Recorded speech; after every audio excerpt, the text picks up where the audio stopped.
Long teas paid off. We're going to talk NFL MVP market. A ticket in my account that I love a ton. Price still available.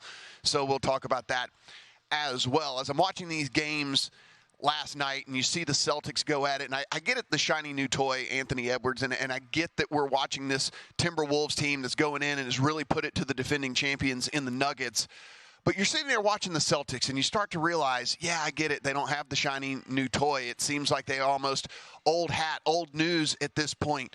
And then they start hitting threes, and you realize this team is unbeatable if they hit threes. And you watch this Celtics team as they start to prove to everyone yet again. They show everyone yet again. Oh, by the way, don't forget about us. Don't forget that we are very, very good and very, very talented. And they go out and they hit 18 threes last night. They win the offensive rebounding game 2-1, and what that allows them to do is hoist up more threes. Yes, if you look at just the percentages, you're going to say, oh, well, that didn't blow me away. They put up over 40 threes. They made 18 of them.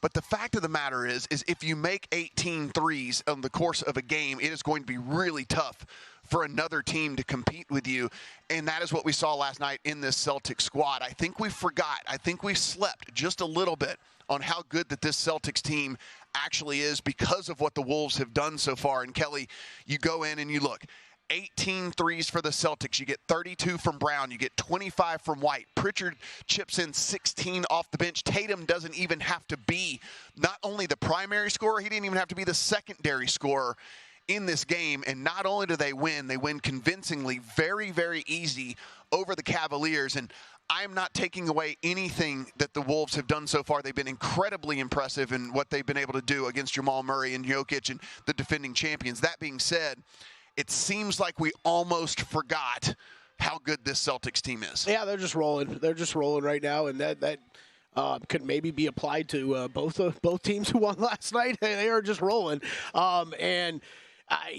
this is 25-point victory, by the way. If you didn't catch, 25-point victory last night for the Celtics. Yeah, and you talked about the rebounding. I mean, they out-rebounded them 55-38. Like, it was gross. You have guards running around, grabbing offensive boards, no problem on the Boston side of things. And it is where look, Cleveland's missing Jared Allen for sure. Like, that is definitely a aspect of the game that he would help with. Does that mean that his insertion into the lineup is going to lead to wins in this series? I don't really know about that. I think it's a lot of if you've been high on this Boston team all year, you saw last night a lot of what you've been seeing all year round. Like you said, you're getting contributions from elsewhere. Tatum doesn't even have to have a big game, and usually it's him or Brown to kind of go back. Only get to the line 14 times, but it doesn't matter. They make 12 of the 14, but they put up 46 threes in the game, and this is what the Celtics do. They put up a ton of threes. And when they offensive rebound like they did last night, again, 2-1 offensive rebounds comparatively to what the Cavs were able to do, it allows them to put up even more threes, Kelly. And so, 39%, still nice, but, you're not blown away by that percentage. But the fact of the matter is it's a volume thing with the Celtics. They are going to put up a ton of threes, and so long as they are not just ice cold, if they're making it at a 39% clip, it's going to be very hard to compete with this team. As we mentioned, Brown goes for 32. He was 4 of 6 from deep. White goes for 25. He was 7 of 12 from deep. Tatum missed every single one of his threes. It didn't matter because the other guys and the contributions that they put in here. One of the bets that we did get in on yesterday, Kelly, that kind of cruised home despite the fact that he did hit the bench early because it was a blowout. Donovan Mitchell, as we said, 2 AT, Kelly. So he's going to put up 25 shots. Yep. How many shots? Yeah, he put up 25 shots. I mean, it's gonna, the volume of Donovan Mitchell's going to be there. That point prop at 27.5, we were just blown away that it was so incredibly low. He goes for 33. But the fact of the matter is, we said this heading into this. Drew said this heading into this. Everybody we've talked to said they are just outgunned in this series, and they are outgunned a ton. There's only Donovan Mitchell on the Cavs side of things that can do anything. In 37 minutes, he produced 33 points, and they still lose by 25, if that tells you anything of how outmatched they are in this series. Yeah, it's exactly what it's probably going to look like the whole series. He's going to get up his shots, though. I think that was I like that bet. Love that you brought that up yesterday. That number seemed low. Just looking at numbers now, got posted again.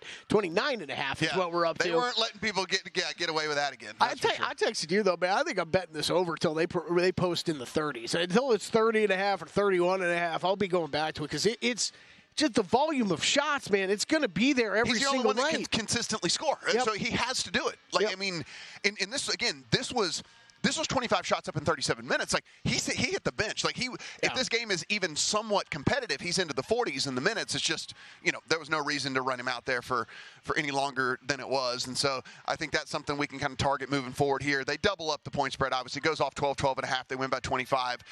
Kelly, I mean, we knew this wasn't going to be a series. We were trying to say you could talk yourself around in circles as how the Cavs might pull this off. I think this proves what we were saying. This is not going to happen.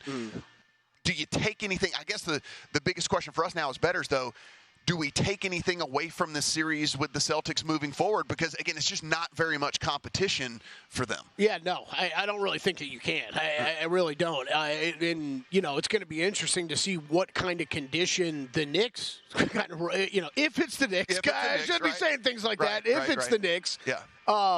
But, if it's the Pacers, I think it's going to be another cruise job anyways. But the Knicks might be in a situation where, Mitchell Robinson's going to miss the game tonight. Like, they're depleted. Bojan Bogdanović is out for them for the rest of the postseason here. They're kind of losing guys. And if we keep we keep gushing about the Nova 3 and everything like that. But if these guys can't keep playing those number of minutes at that high level of basketball, the Eastern Conference Finals might not even be all that exciting. Their first test might be when they get into the NBA Finals, where there are some very good teams in the Western Conference. Yes, no, absolutely. I look at the Celtic team last night, and I was as guilty of as anyone else. You get wrapped up in what you see with the athleticism of Anthony Edwards. You get wrapped up in the fact that defense smothered the defending champions, can't get anything going. And we just get wrapped up in the Wolves, and then you see the Celtics last night, and you go, oh yeah, they're really good. Yeah, they're really good. They're really I mean, it's absurd when you just see the starting five that are on the court, and then you think about, okay, Kristaps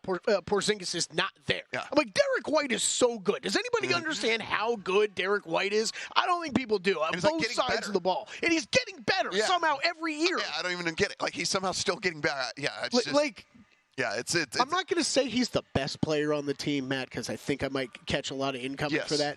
He's the most consistent good player on the team, though. Yeah, night in, night out. No doubt about that. And then, unfortunately, if you were hoping that you would get a better game in the nightcap, you didn't. 117-95 Thunder over the Mavericks. And you get 20 from Kyrie. He shoots 50% from the field. He's 3 or 4 from 3, but that wasn't good enough. You sit there and you look at Luka, only goes for 19. He was 6 of 19 from the field. He struggled from 3, 1 of 8 from 3 for Luka, had 5 turnovers as well in this one. And Kelly, I'll admit, this one did shock. Like, the game one, I'm kind of like, yeah, this is going to plan. This one kind of did shock me. And it's not that I didn't think the Thunder could win the game. Certainly that was in the realm of possibilities as we're talking through all this. I just didn't think we would be looking at a complete one-way traffic. And it seemed like every time the Mavs would put together a tiny little run, they'd get within 5-6. It's right back out to 9-10. Get within 5-6, right back out to 9-10. This Thunder's team never, ever, ever relented, kept the pressure on the entire time. You get 29 from SGA, and with all that, you get, chip in for 18 from Holmgren, 18 from Williams. The bench comes in. Wiggins gives you 16. I mean, there's just – this team, I'm not writing this series off. I think the Mavs can still hang. But boy, you see a Thunder team play like that, as complete as they did last night, and you're like, wow, that is also a pretty good basketball team. I think the most impressive part about that game last night is you keep watching some of these teams, especially these teams that go deeper during the regular season, like the Thunder do, into their bench. And it's okay, postseason. You're going to tighten up rotations, shorten the bench. How are these guys going to handle it? This is how the Thunder have won all season long, is by relying on more than 5 guys. So it's to see those contributions. Jalen Williams, Wiggins, both of them were huge off the bench last night. It's not something that's weird for the Thunder, and that's going to keep being their go-to. I think the scary part. 9 guys, Kelly, that played 15 minutes or more. Yeah. 9 guys played 15 minutes or more. And that's how they're going to play. Yeah. I mean, I think the scary part is, Shea, you listed the numbers. I thought Shea looked a little rusty in the first half. He was missing mid-range shots that I've seen him hit, like, are basically automatic for him at this point. So the fact that he could even had a better game is a little scary to me. And then look, Luka's battling, man. He's battling through the knee, I don't know if he aggravated something else last night. He looks slow, doesn't he? I mean, he looks like me out there running up basketball court. That's not a good thing. And, like, you can tell, like, the 1 of 8 tells it in the 3 too. Like there's no lift to the shot. There's no whatever. It's just front rim and everything. It's leaving it short. And then like Kyrie picked things up a bit, but he started off really slow too. Because so the beginning of the game, it was kind of where the Mavericks going. It was good to see. Now, if you're a Mavericks backer like me, was good to see Tim Hardaway Jr. get back out there and play 17 minutes. Because I think that for someone holding futures tickets, it's been okay. If Kyrie and Luka aren't both having a great game, some of these games are going to be tough to win later on in the playoffs when you don't really have another scorer to look at. So Tim Hardaway, good to see him back on the court. Need to get him back in the flow a little bit. It didn't change the outcome of the game. The Mavs were also 68% from the free throw line. Yeah, got to do better than that as well. Lots of free hockey last night. The Rangers 4-3, winners in double overtime. They take a 2-0 lead over the Hurricanes. Avalanche win 4-3 in overtime. Take a 1-0 series lead on the Stars as well. You got all the free hockey last night as well for all of the fans. We'll get into some news a little bit later in the show, but next JVT joins us. We'll see what he thinks. Are these series over, Kelly?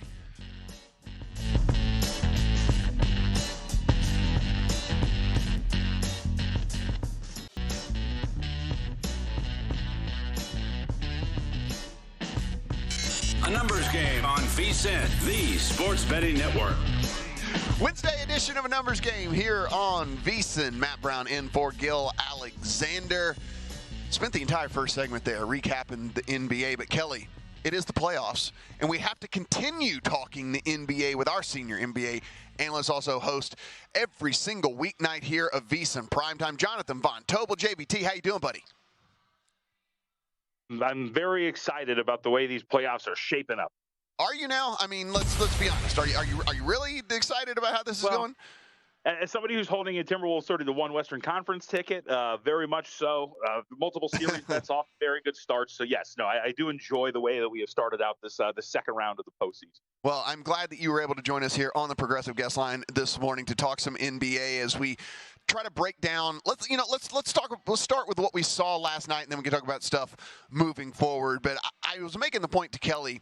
You kind of listen to all the hype, and rightfully so. The Timberwolves have really, really exceeded, I think, even the highest of expectations for everybody so far through these first couple of games. We see all the, shiny new toys that are out there on the court. It's easy to get wrapped up in all of that hype, and then you watch the Celtics last night just go out and absolutely trounce the Cavs, which was expected. I mean, it was 12.5 point spread, but they made it look easy. And I think do you think at all we've kind of slept a little bit on just exactly how good this Celtics team is, especially when they're dropping threes, and they made 18 of them last night? Yeah, I mean, I think we are to a certain extent because, as you kind of mentioned, right, this is the expectation. I mean, they're over $3 favorites to win the Eastern Conference at this point right now. They're getting these lesser opponents in these first two rounds. And frankly, the Eastern Conference is falling perfectly for them, right? The Knicks lose Mitchell Robinson yesterday for 6 to 8 weeks. They should still win that series against Indiana, but you're going to get a team that's probably going to have a 6-man rotation by the time you get to the Eastern Conference Finals. So the expectations there, and it's kind of ho-hum. And I think I was just talking about this with somebody. What I'm going to be interested in is if they make it to the NBA Finals and we finally get to see this team play competitive basketball, Matt, is that going to be a negative for that team, right? That they've just kind of trounced through an Eastern Conference, haven't been tested. Remember the last 2 years when they have failed in crunch time. Like they have not been a good crunch time offense. It has been very poor in terms of their clutch time net rating.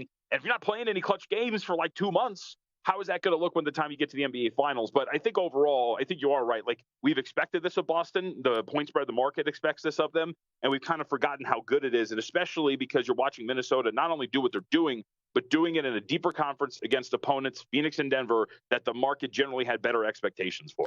So then we get into the late game last night, and everyone expected, okay, well, at least we might get a good one here. That ends up not being the case. The 117-95 victory for the Thunder. And you look at Luka, 6 of 19, 1 of 8 from deep. He misses 4 free throws, 6 of 10 from the line, all the stuff like that with him, 5 turnovers. We knew he was banged up a little bit here, JVT, but, man, watching that last night, it was almost tough to watch because you could just tell, like, he's slow. He's lumbering out there. It's like, I don't want to say he looks like a Joe Schmo, an average guy, because he's still Luka Doncic, but he doesn't look anything. He doesn't look like the special dude, that we know Luka is. And if that's the case, the Mavs just have no shot in this, right? Yeah, I mean, you're absolutely right. And he doesn't he had one kind of really fluid step back throughout the game, but Even his step back doesn't look as quick and as fluid and pristine as he usually does. I think everything you've talked about, right? There was a point where he takes the knee brace off and they're just kind of like looking at it, what's going on? Like there's just so much going on here with that knee. And I would say too, and I wrote about this yesterday and we've talked about it a couple of times, man, I think the underrated aspect of that series is that Maxi Kleber's not available. Mm-hmm. You know, he was their small ball center. When he was on the floor against the Clippers, they had an offensive rating when he was at center of 150.9. You know, he was awesome for what they wanted to do. And he gives you some versatility because you can play him at power forward. You can play your two bigs. You can still have shooting and spacing. It's so much that he can do for that team. And yet now, not only is he not out there, but your best player is now injured and beleaguered with injury. And now all of a sudden you're looking around and going, well, we're not killing this team on the glass like we should. And then our best guy, who, by the way, already has to fight through Lou Dort, Jalen Williams, Shai Gilgeous-Alexander, all three of those guys being very good on-ball defenders. It seems like a really big ask for this Dallas team right now. So I don't think they're going to get swept. I think they still have plenty of competitive nature. Daniel Gafford's very good. Kyrie Irving looks incredible. I think they're good enough to make this a series in general. But I think overall, when you're talking about over the course of a best of seven, if this is the way that Luka Doncic is going to look, you know, I bet the Thunder before the series started, I feel somewhat confident in my position here that they're going to be able to win this series. Yeah, so let's go ahead and look at tonight. Pacers and Knicks currently sitting 4.5 in favor of the Knicks at home, 220 the total. If you think the Pacers win this thing outright, plus 154. Can the Pacers win this series, or, I mean, even this game against the Knicks with Halliburton no-showing? I mean, I understand that he had the injury. He hasn't looked the same since, but we're talking like almost a complete no-show in game one, JVT. And, you know, it's like you get as much as you can from everybody else on the court, and it still wasn't good enough. And so if Halliburton can't step it up, then what more can the Pacers offer? No, I would agree with that. And that's the part that sucks, right? Because the other part is they don't play well defensively. The Knicks had an offensive rating of over 120 in that game one win. So even though it was tight, you, again, as a team, just cannot get stops. So when we're talking about, again, crunch time, if you get into those minutes, are you going to be able to get stops consistently? No, you're not. And so I think that's part of the big problem. You mentioned it. Since he suffered that injury, Tyrese Halliburton's a 30% three-point shooter. He hasn't been effective in terms of scoring at all, well under 20 points a game. We saw that again. You know, if he's not going to show up, are you going to get some of these, we'll call them, you know, we'll call not outlier, but strong shooting performances from everybody else like they did in game one to make that a tight contest? And I think that's a little bit of a problem. And the other part, too, going back to the defense, is outside of maybe trying Pascal Siakam, Matt, they got nobody for Jalen Brunson. They got nobody. Like, he's going to eat them alive. So I think it's going to be kind of hard here. And what I think the strategy would be, though, is without Mitchell Robinson, you better go after Isaiah Hartenstein like every pick and roll. You got to try to get him into foul trouble. You got to try to get Jericho Sims on the floor or a shorter Precious Achiuwa. That's the way to victory. But I just don't know if you're going to do that consistently enough and if you're going to be able to defend enough. So let's do a little sports talk radio here early morning on a Wednesday, JVT. And Jamal Murray does not get suspended, just a $100K fine for him for what we thought at the time was only throwing one. He tried to throw two things onto the court. The one just didn't make it. The wind catches the towel doesn't make it onto the court, but the heat pad does. I got to admit, and this has nothing to do with anything. I don't have any bets in that series as far as like series bets. I don't have any futures, so I'm not saying this from a biased standpoint. Like, I was actually fairly disappointed. I feel like the NBA is doing some kind of special treatment stuff here, because if this happens in the regular season, he is for sure suspended. It's like, just because this is the playoffs and just because we want to try and give the Nuggets a chance to be competitive in this, that this guy can do something that, again, in any other form. And honestly, I'm going to go as far as to say if this was like the ninth guy on the bench that did this, he would be suspended. But since it's Jamal Murray, he doesn't get suspended.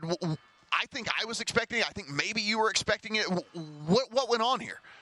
Yeah, full disclosure, again, like, I've got this Timberwolves ticket, so maybe I am a little bit biased. I'm completely shocked. I think he should have been suspended. I don't think there's any question about it. Like, this isn't a matter, like, even just like okay, he threw something harmless onto the floor. No, like, when you watch that video, that heat impact slides into live action. It hit his own teammate's foot. What if Jokic plants his foot on that and slips out, right? What if Karl Anthony Towns plants his foot on that and slips out and gets seriously injured?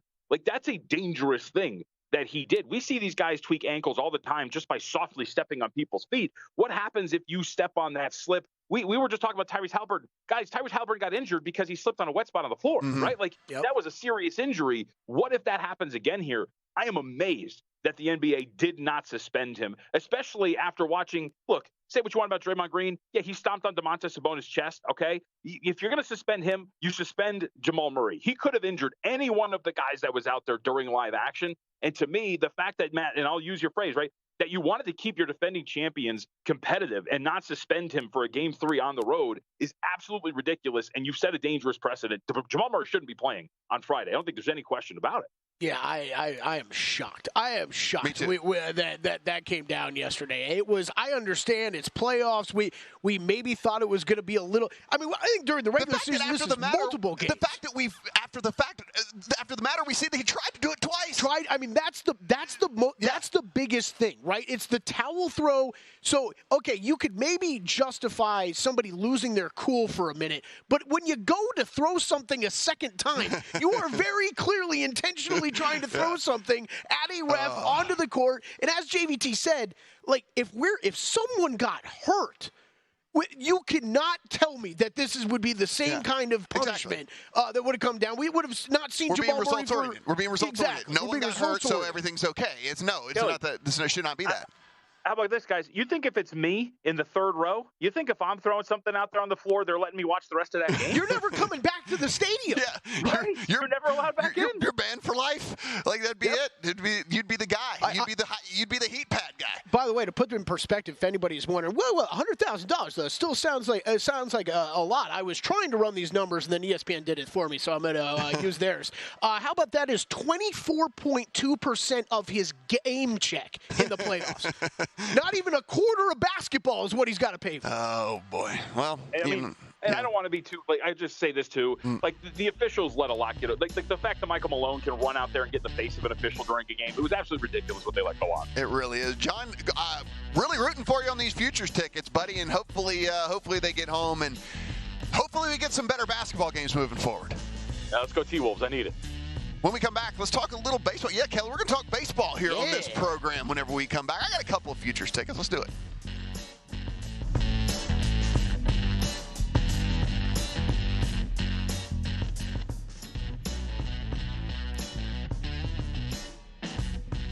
A numbers game on VSiN, the sports betting network. This segment is brought to you by ZYN nicotine pouches. Few things are as rewarding as winning the big game, but rewards from America's #1 nicotine pouch comes close. ZYN nicotine pouches are smoke-free, spit-free, hassle-free, and can be enjoyed anywhere, anytime. Plus, every can earns you points towards 70-plus premium rewards items. Find your ZYN at your local convenience store or online at zyn.com. That's ZYN.com. Warning, this product contains nicotine. Nicotine is an addictive chemical. Nobody had any idea that I could sound like that whenever it's when it's pre-recorded. You know, I can channel that in my voice, but like it's just when it's live, I can't do it. I got to concentrate. That's what Matt came in here yesterday morning. He's like, let's just bang these all out now. I'm just going to record them. We'll run them back. I'm like, weird. It sounds better when I record them, than it does whenever we're doing live. So did that. Just channeled that nice bass there. That's the voice of the legend Ryan Hunter. Ryan Hunter in Alaska. Right? In Alaska. In Alaska. We're talking about you in Alaska. Well done. It is Matt Brown in for Gil Alexander here on A Numbers Game on a Wednesday. Spent the first couple segments talking about the NBA, but rightfully so. I mean, this is, as a betting event, Kelly, it's been a little bit underwhelming so far. So hopefully we can turn things around. Again, the game tonight is only a 4.5-point spread, so there is that. But we've had some, it's all the way up to 13.5 now for the Celtics for this next one. Probably rightfully so yet again. So I'm hoping we can get some more competitive stuff going on. Yeah, real quick, and we'll talk about more about that game later. That is tonight. It's interesting, man. I've got my big Knicks series bet, so I'll just be stepping back. I'm not doing anything with the game tonight. There's been some sharp Pacers money coming in. I know. I know there's some guys that like Pacers side. I think if you're watching that, watch game one. It's a little bit understandable. Now Mitchell Robinson out of the game too for the Knicks. JVT talked about a little bit how New York will handle that. I think Hartenstein will be tested, and you're going to see a lot of Precious Achiuwa. I think you are going to see that tonight. So and Tibbs runs his guy. I mean, Tibbs plays his guys. He plays his dudes. It's short bench. You play 40 plus, whatever. So that maybe there's some leg stuff that could be going on here too. So I can understand it. I can understand it for sure. I'm not going to venture into that though. Yeah, no. I'm not going to venture into that. This Knicks team is. It's got Heat vibes of last year for sure. It is. They keep firing. They keep hitting everything when they need to hit it. So I'm not getting in front of them right now. So let's talk some Major League Baseball. By the way, do have some early games today. So first pitch in a couple hours, actually, in the Angels and Pirates. If you want to get involved in that one, Pirates are a -142 favorite at home over the Angels, and several 1 Eastern first pitches as well. Jays and Phillies, Tigers and Guardians, Mets and Cardinals all coming to you 1 Eastern today as well. Aaron Nola on the hill for the Phillies, who have been very good so far. You look at this Phillies squad, and I'm pretty impressed with what they're able to do now. That being said, Trey Turner has been at least a run score base stealer for them. He's going to miss 6 weeks for them. Is that going to really affect what we've seen so far for this Phillies team? I don't know if it really will when it all comes down to it, but certainly it's not good when Trey Turner's not out there. They are a big -170 favorite over the Toronto Blue Jays. Talked a little bit about them yesterday with Paul Sporer, and it's the fact they just can't hit right now. The Blue Jays, despite the fact they have names and they've got dudes, they just can't hit. And so we'll see if they can start to turn things around. The Tigers and the Guardians, this is Reese Olson versus Tanner Bybee. -135 for the Guardians at home with Bybee, and Olson is a +114 underdog on the road with the Tigers. If you kind of look at just the surface stats on this, Olson looks much better than Bybee, and then you go into the advanced statistics on this one, and you see, if you kind of look at the expected stuff, like what should be coming forward with all of this, Bybee's numbers aren't necessarily as bad as we have seen so far, and Olson's numbers are actually a little bit better than what we think we will see kind of moving forward with that. So maybe a little bit of value there on the Guardians at home as short favorites. And then we have the Mets. We all know Gil will be rooting for the Guardians. Another best record in May. I'm trying to figure out right now where they're at in their May standings. It's weird. It's like normal, ESPN just doesn't want to put specific betting market standings like that up, So it's one of those things where I think as this becomes maybe something people bet more often, that we will be able to easier find all of this. But yes, it's a dig. I'll put it that way. Like it's a dig. They did lose yesterday 11-7 to the Tigers. And then we have the Mets and the Cardinals. Jose Quintana going for the Mets. Sonny Gray going for the Cardinals. Mets are +140 dogs on the road. Cardinals -166 favorites with Sonny Gray on the hill. Mets at least a little bit interesting as dogs on the road there. Quintana's actually been pretty good so far this year. Cardinals can't hit currently. They had a player, the dugout players only meeting. The players only meeting. Who did? The Cardinals already. Cardinals had a players only meeting, and I don't know what you do. Wasn't it the Cubs like day 2? Yeah. It's one of my favorite things in sports right now, because the Bulls had one after the first. I think it was after the first game, which cracked me up this season, and then the Cubs, right? I think they were like after game 2. Now the Cardinals have had their own little players only meeting, and I don't know. What do you say? What do you say in a players only meeting in baseball? Because it's such a good call. Because everyone's trying to hit the ball. And you know what your job is. Yeah, it's not like anyone's dogging it or effort or anything or something like that. It's just hard to hit a baseball. It's just very hard to hit a baseball, and you can get in a slump trying to hit a baseball. So true. You get in there and you're like, all right, guys, quit swinging at the sliders outside of the. It was like I didn't think it was going to be a ball. It looked like it was going to be a strike. What do you want me to say? How do the pitchers work with that? Are they even involved? Pitchers are probably they're just in their bullpen. Throw it harder. Why is your velocity down? He's like, because my arm is broken. Harder? Yeah, I have an UCL tear. What do you mean? So I don't know how the players only meetings go in baseball. We did have one of those with the Cardinals. So one of the games that is at least a little bit interesting, this one's coming to you in the 2:00 Eastern hour, is the Padres and the Cubs. This is Dylan Cease versus Hayden Wesneski. This is -125 Padres on the road over the Cubs. Cubs +105 at home as dogs. Dylan Cease, since ending up in San Diego, has actually tried to revitalize his career. His velocity is actually up to kind of where it has been over the course of his career after a really, really rough go at it last year. I'm not willing to say that this is that this is a great bet, Kelly. But what I am going to say is I did speculate and put a little bit of a Dylan Cease Cy Young ticket into the account. And the reason I did this is because, I think if we see, we're literally only in a few hours, But if we see a really good performance again out of Dylan Cease today, I think that the number that was currently available right now is going to be gone. And so I just wanted to put that in there before we see. Now, he could get shelled today, and then the number evaporates. So it's kind of a bet on talent here. But Dylan Cease is a dude that has always had an incredible amount of talent. And then you go and you kind of break down the numbers that he's got going on. He's got the 13% swinging strike rate right now, which is equal to this really high K rate that he's got going on. He's not walking dudes as much as he did last year when he was really, really struggling. Padres playing a little bit better than I think most people thought with all that. Not that wins matter, because we've at least in baseball we have gotten past the whole pitcher wins thing, and we're not worried about that anymore. We at least are looking at the stats with all of that. But Dylan Cease is always a guy that's had a super, super high upside, never really lived up to it. Did he figure something out? Was the change of scenery all he needed? All that, who really knows? But did put the Dylan Cease ticket into the account there in what I think is still a pretty wide open NL Cy Young race. Yeah, that's. I was just looking that up. 13-1. Yeah. Yeah. I mean, geez, the odds tell you it's wide open, right? I mean, how many guys are you talking short of 20-1? 10. Yeah, 10 guys shorter than 20-1 right now, so pretty wide open. Yeah, and so for me, it's kind of like I said. I think that number might go away if he has a really great start today. So we've had this discussion a couple times on the show with so many of these pitchers going down. Do you have any hesitation of firing away? Even we were talking about it a few weeks ago, and it was kind of like, hey, this early in the season, maybe it's something you need to be a little bit more mindful of now going forward when we're seeing all these injuries all the time. Something you're concerned about, or no, you would still just fire away? Injuries are just, you can't control them. Yeah. It's kind of we're gamblers, right? Yeah. I mean, we're gambling. I mean, we're gamblers, we're gambling. It's kind of how I look at that as well. I mean, one of the other bets that I put in a couple of days ago, Bryce Harper for MVP.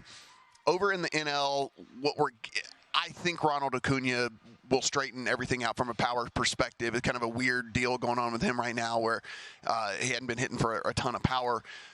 That said, this Philadelphia Phillies team is already kind of exceeding expectations. If they're somehow able to hold on to this, what if they could overtake the Braves and actually win that division? A lot of that would have to do with what Bryce Harper has done so far and will do moving forward if that were to play out.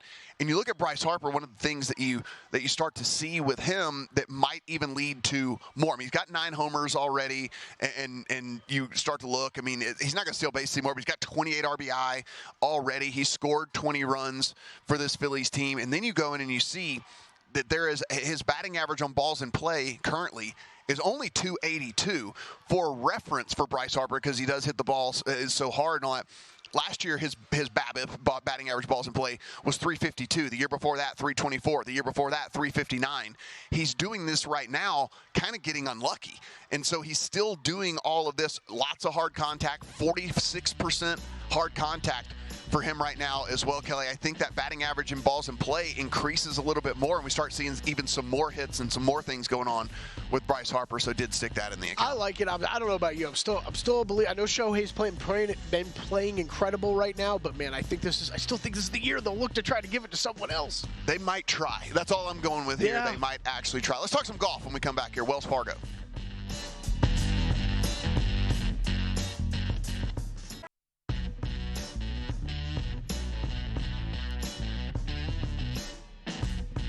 A numbers game on VSiN, the sports betting network. If you don't already have a DraftKings Sportsbook account, do we have a deal for you? You go in, you download the app, and you make your deposit. But when you make that deposit, use promo code VSiN, VSIN. Make a $5 bet. We're going to give you $150 instantly in bonus bets. That's all you got to do. Go in, download the DraftKings Sportsbook app, use the promo code VSiN when you make a deposit. Bet at least $5, and we're going to give you $150 in bonus bets instantly. DraftKings Sportsbook, the crown is yours. Matt Brown in for Gil Alexander. Numbers game here on a Wednesday. Kelly Bidlin with me, and we're going to have 2 of the hosts of the award-winning, internationally famous Long Shots podcast here to talk about the Wells Fargo. Oh, that's us, Kelly. I was like, where are those 2 at? That's us. Where are those guys at? And what awards? And we have won no awards. and it's probably not internationally famous, but it is what it is. We have people in Canada listen. That's international. The international I think is accurate. Yes. Famous might be a bit of a stretch. Yeah, we don't have any of that. International, there's at least a couple. It is the Wells Fargo Championship. This is an elevated event. There are 69 runners instead of 70. We had a withdrawal. Ludwig Oberg is not going to play in this one, dealing with a little bit of a knee issue, so he's going to sit this one out. So 69 instead of 70 players. Remember that when you go in and you look at the odds that are attached to people's names as we, talk this through, and even if you're going in to make your bets today, this is a limited field. It is a no-cut event, and we are also missing Scotty Scheffler and Ludwig, who, by the way, have been two of the very most consistent players on the tour for the past couple of months. So, Kelly, you see, we've seen Rory at 7-8-1, so that one's not crazy. Yeah. But you go down a little bit further, and it's like, okay, now Wyndham's down to 14. Cantlay, who has not been playing all that great, is at 18. Homa, who, again, has had form up and down, is sitting at 20. So you see these numbers, you're like, man, this is so low on these dudes. Well, there's only 69 guys. It's a no-cut event. We're missing two superstars, so you're just not going to get the numbers in this tournament that you've gotten in the past. Yeah, we talked about it a little bit on the podcast. Encourage everybody to go listen to that for a little bit deeper conversation on the full tournament and stats and the odds that we talked about. Everything. This really is fascinating. It's fascinating because you remove Scotty Scheffler, right? It is a smaller field, so just as far as what a golf odds board looks like, it's one of the more fascinating ones we've seen in a while because of some of that stuff. And I think it's also a good example of what we've talked about, and what we've talked about a lot this year was struggling, with golf a little bit this year. It's not just the Scheffler factor, right? It's the inconsistencies of some of the other guys that we expect to be very good throughout the year, and that has been, Patrick Cantlay, Max Homa, Colin Morikawa, Justin Thomas, up and down seasons throughout. Victor Hovland. So, big name guys that even a year ago we would have talked about contending with Scotty Scheffler. They haven't really been around. So you do have some guys, JT, Max Homa with some great history at this tournament, at this course, that's definitely baked into the odds a bit. And I think that makes sense. But I think this is just a better look at what the landscape of golf is like right now on the PGA Tour. So we're heading over to North Carolina. This is happening at the Quail Hollow Club. You've seen this course in majors before. It will not play like that. They're going to just be running out 2-inch-ish rough in this one. So, Kelly, we take a look at it, and, we have come to the conclusion, and, this is how we kind of went about building our models, how we went about sharpening our player pool here, is the fact that we're going to look at bombers. We're going to look at guys that can poke it out there. There's not a ton, again, of penalty area unless you just are way, way, way wide. And so if we're not worried about dudes hitting it out of 2-inch rough, which I'm not and you're not, then hey, let's get close. Let's get as close to the hole as we can, right? Let's have a shorter club in. Let's try and do that. And so that's kind of where I started my process. I know there were some other guys out there that started their process on the approach side of things. And, I don't know if there's a right or wrong answer to that. These are really hard greens to hit. So having a good approach game certainly is a benefit. I'm just going to lean towards in a course where we're not getting penalized for bombing it out there with so many dudes that can poke it really long these days, that is going to be a major advantage for them whenever they're playing, when they're playing 8-iron in and other guys are playing 6 and 7 irons. I just, to me, that's where I'm going to be looking. Yeah, and there's other, there's guys like, Colin Morikawa is probably a good example of a great long iron player who's not exactly far off the tee, right? This is one of those tracks, I think, where you do want to look at the distance because it's long. You're going to be hitting driver off the tee, and you're still going to be hitting long approach shots for the most part. So those are definitely the guys that I look to target a little bit this week. As much as if you are someone who's out there dealing with golf stats like you and I are. Almost as much as you're going to see throughout an entire season as far as me weighting stuff off the tee, as heavier than approach numbers, even though approach always important and still very important at this course. So for me, like I said, heavily weighted driving distance off the tee, then kind of approach third. looking at par 5 scoring, you really got to go after the par 5s here. We looked at that long iron play as kind of like 175 to 200. I know some people put in 200 plus. I didn't go that route because I'm trying to simplify my model building these days as opposed to adding all of these variables. I'm trying to kind of go in and tone it down a little bit. I'm wondering if maybe that has been my bugaboo this year so far. So again, just we're always experimenting, right, with all of this. I did it on long courses. Strokes gained on long courses is a very long course for these dudes. And then we said these greens are hard to hit, so I did factor in around the green and scrambling to see it's a factor, right? It's a factor. Sure. It's like 5% each in the model. So it's 10%. It's a tenth of the model for me, but it wasn't super heavily weighted because at the end of the day, if you're hitting the greens, then you're not worried about scrambling, whatever. So it's like I do want to see certainly who's bad at it and who maybe was really good at it.